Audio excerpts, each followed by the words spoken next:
What up, what up, what up, what up, what up, YouTube? Welcome back to another major market breakdown where we go through some technical analysis, a little bit of fundamentals mixed in, and make sure everybody's tapped in for the week ahead. If this is your first time here, go ahead and hit that like button, sub button, and that bell icon. All that's going to tell the algorithm that this is good content and it needs to get pushed forward. Now, a lot of y'all be saying this is good content, but you ain't hitting that button. You got to hit that button so you tell the algorithm, hey, yo, this right here some good content. You know what I'm saying? So go ahead and hit those buttons. But let's get into it. So basically, I wouldn't say back to square one with all the Strait of Hormuz stuff, but again, the market is still pretty euphoric. I don't think that, like, if we do have a major correction, the main catalyst wouldn't be the Strait of Hormuz anymore.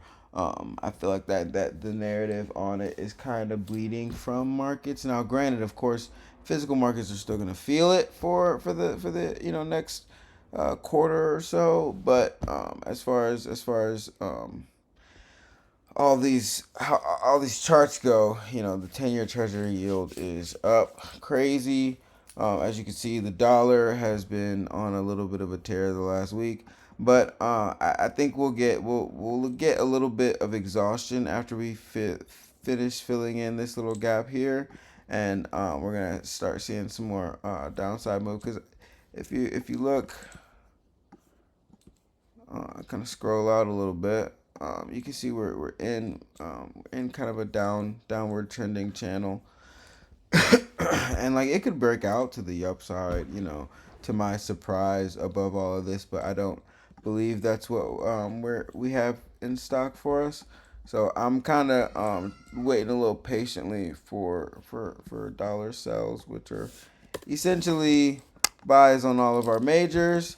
I like this level here. I think this week we'll probably see like a slight up move, push down into this, something to this area here. Move that down just a little bit for my eye's sake. Um, yeah, essentially, I'd like to crack this low. I mean, either of these lows, honestly. Um, but just because of how much downward momentum we got towards the end of the week, we'll probably get a slight corrective move before that actually happens. Um, this kind of making a sort of a head and shoulders there to pull some retail traders in to the sells, and then take us to the upside here. So just kind of waiting for this to trickle down, give us some formation down here, another liquidity wipe or something like that, and then take it to the upside. So be patient on this one. Same thing with um, GU. Yeah, we tried to take a buy here. Super failed that. But, um, it happens. We had this level marked down here anyway because we knew that there's liquidity down here, and price would be compelled to fill it. And that's exactly what happened. But I don't think it's done necessarily. I think we'll probably get the same sort of move that get rid of this down here. Same sort of move that we're looking for on AU. A little bit of a corrective structure. Push back up higher. I can get rid of this. I need that. Um, I mean, we break below this low, that just more of a discount. I had this level marked, just, for reference sake, but I don't think we're gonna push that low. GU is actually one of the stronger, if I'm not mistaken, one of the stronger um, assets fundamentally right now. Let me refresh this other page and then switch you guys over so you guys can see what I'm looking at real quick. Um, let's see the top setups before the week gets started. Let's share this tab instead. There we go. Okay, so I mean, AUD still got a better bid, but not. I mean, with the dollar having a solid bid, I'd love more AUD NZD setups. Then on the downside, yeah, you got NZD on the bearish end. Yeah. Um, but AU has a decent bid. Um, yeah. I need to see something shift a little bit fundamentally with GU for me to actually take that trade though.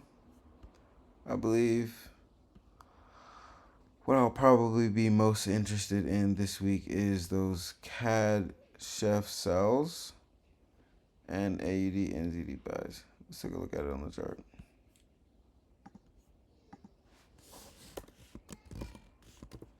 And the CAD chef sells go in line with like oil cooling off. What's that there? I was looking for a sell. I mean, we can. No, I was looking for a buy. I think that I probably had this marked up like when, like while the Strait of Hormuz, everything was still a little more on fire because I don't even remember marking that. So it has to have been a little while. But yeah. Um, I could see us possibly getting like a grab of these here. We'll start a little push to the upside to grab some of this liquidity right here, because it's been it's clearly being sold heavy, right? So retail's in it. Retail's in the sell. So how do they get retail out of it? Well, there's probably a stop loss right above here, right above here, right above here. We take that out, and then we actually take it to the downside and break these lows. Let me go on slightly higher time frame. It's just there's already been so much downward momentum. It's hard to sell at the bottom. Um, so I'd have to see some sort of like institutional move here to kind of take retail out. I mean, from like a fib perspective, from this real break of structure down up there, um, I wouldn't hate a 38 entry, which would give us a solid grab of liquidity. I'd probably put my stop right above the 50.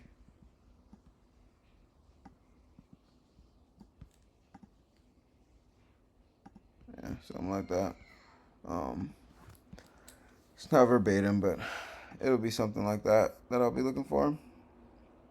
And then, what was it, AUD, NCD?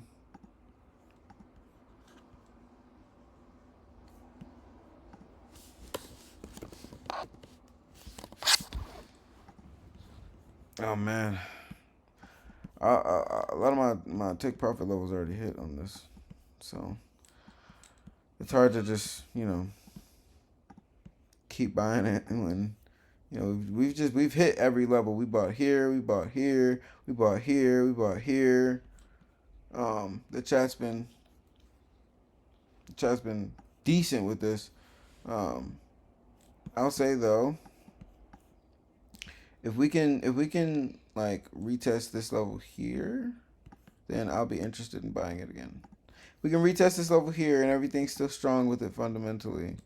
But like, the way my luck goes, it'll probably touch this and move on. And I mean, like, I could take a low risk, very, very small entry here, just because it's just been so strong and structurally just good, right? But again, we are, at the top of a lot of, already buying. You know what I mean? And I did peep the RSI before I started the video. It has been waning a bit, so we should see some sort of a pullback into these levels this week. That gives us an opportunity because I think buyers are just going to step back in again here, and this is probably just going to drift higher throughout the summer. I mean, like, say both those levels fail, I'll try it again here. And if this level fails, then we're actually seeing like a sort of a real change of momentum there, and probably just going to be chopping to the side for a while. But as it stands, momentum is still in the Bulls' favor. I just kind of need to see it cool off a little bit before I get another entry. You dig what I'm saying? Um, let's take a look at gold, Goldilocks. Look at those old levels down there. Gold. I'd like to take a sell on gold. If I'm being honest, we're not in the same. We're like the environment from 2025 has completely shifted. We have a pretty clean downtrend there, as you can see.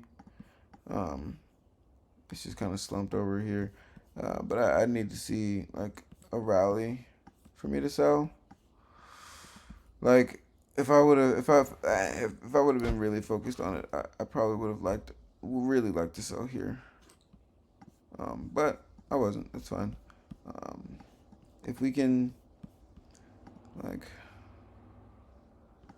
this, some equal lows here, right? So we get a bounce here. I'd sell the rally off a bounce. Likely like right here. Being off that, take it to the downside. Or if it decides to just, slide downward, I'd take a retest of this level to take it to these lows here. I really, really, really do like the sell on gold though. Probably the trade I like the most for the next like 2 weeks, 3 weeks. So be talking about it a lot. It'll probably be the trade of the day on the live stream that we do 4 days a week. So make sure you guys tap into that. Come see what's going on the chart. I'm gonna start back doing early bird reports. I used to do them back in the day a little bit, but we're gonna start back dropping the early bird reports. It's gonna be quick in the morning on Shorts, on YouTube Shorts. So turn on notifications so you just get notified when that drops in the morning, so you can get the rundown, get your day started, and be able to trade with a little more context. We did just release a brand new indicator I want to boast about a little bit.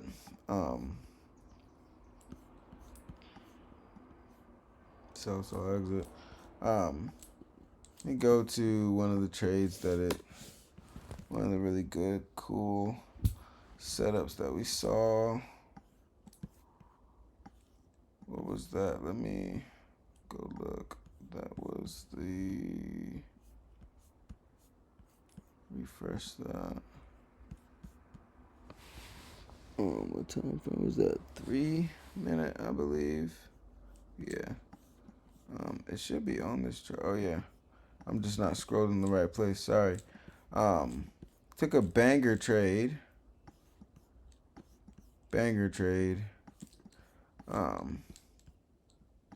So essentially, between price action and higher time frame confluence, and our own precise version of Bollinger Bands, we've created a brand new indicator in which you get the entry, stop loss, and take profit level all right there on your chart. Now this box, I put that there just to kind of make it a little more visually, you can understand it a little better. But essentially, this is what it'll look like live. You get stop loss level. As soon as the entry fires, you get the stop loss level and take profit level. So you have some context to trade in, and it trades key levels, right? So it's not just sending random signals off of band crosses. As you can see, like it crosses the bands quite a lot, but it'll only send a signal under very precise circumstances that we've finely tuned over the last about 6 to 8 months I've been working on this. All right, so this you guys can head over to our website and grab. Link is in the description. You guys can go grab your copy of this, add it to your trading view, and trade with a little bit more clarity. And if you haven't already used the bird's eye tool, then you're just kind of late to the party. There's like 2,000 people using this a week now. To better understand the momentum on the chart, all you do is just head over here, type in whatever asset you're trading, you hit get sentiment, and it's going to tell you either neutral momentum detected, which means you should probably wait for a better entry, bearish momentum detected, which means it's probably going to buy soon, or incoming bullish momentum. Vice versa. I said bearish and then buy. If it's saying incoming bearish momentum, you're looking at a sell about to happen. If it's saying incoming bullish momentum, you're looking at a buy about to happen, and you contextualize it with the rest of your analysis, like say the bird's eye bands. You know, um, you can use these tools together in Confluence to take some really good trades when you have things lined up. Like if your fundamental analysis is saying a sell is coming, then you get a sell entry on your chart, and then the bird's eye tool is saying incoming bearish momentum. You have all the confluence you need to just hit the button. So it takes a lot of the emotion out of trading, and that's what we're trying to do here. Is help you guys trade with more clarity. All right, I love y'all. Make sure you're kind to somebody today. I'm gonna hit y'all on the next one.